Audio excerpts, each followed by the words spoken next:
Good evening, ladies and gentlemen. Beautiful Sunday evening here in Austin, Texas. Just got done with a 15-mile run, but more honest, a 6-mile run, about a 3-mile walk, and another 6-mile run. And I didn't plan that. But that's the beautiful way in God, how God works. Didn't want to run today. Got in last night about 9. Didn't sleep till about midnight. Woke up between 3 and 4. Couldn't get out of the bed. Like I just couldn't. I didn't want to get, like I got the 3 exercises that I do every day. I did those, but beyond that, I just didn't want to get out of the bed. At one point, I just decided to sit outside. And sitting outside in the midst of the sun is where I took this particular picture. And then, having that moment, I just decided to go to church.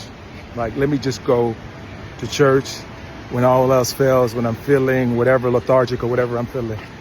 I always put it in God's hand. I go to church. Great Mother's Day service by Pastor Carlos.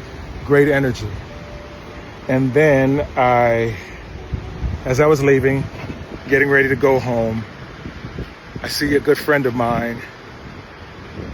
And then after that, we happened to talk to another lady that I know. And I'm so ashamed that in the moment I can't remember either of their names because I had such an amazing conversation.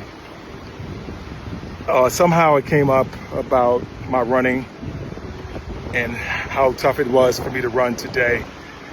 And we were just talking about dreams, aspirations, stuff like that.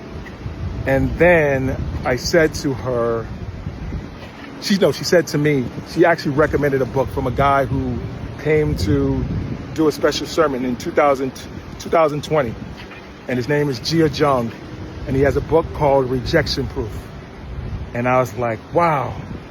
I took that book, found it on my Libby app, said I'm going to run today. And what I'm going to listen to on that run is that particular book. That's what I'm listening to. And it's just the idea of once you become rejection proof, all the other nonsense that we think about and struggle with, we learn how to confront it emotionally.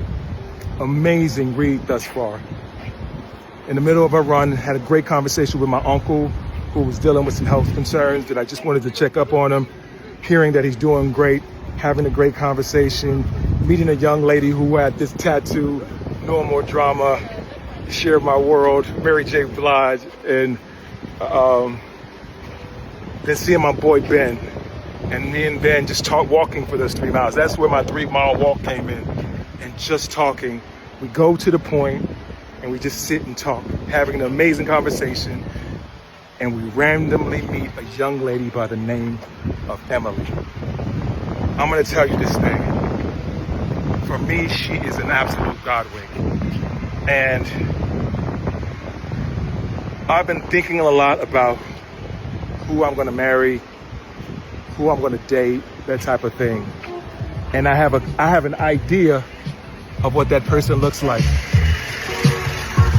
And how she speaks. Not only how she looks, because something I said is beauty is fleeting, but how she speaks, her integrity, her character. And I'm gonna tell you this.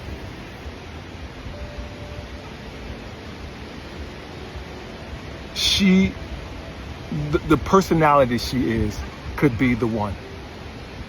Doesn't mean that she will be the one.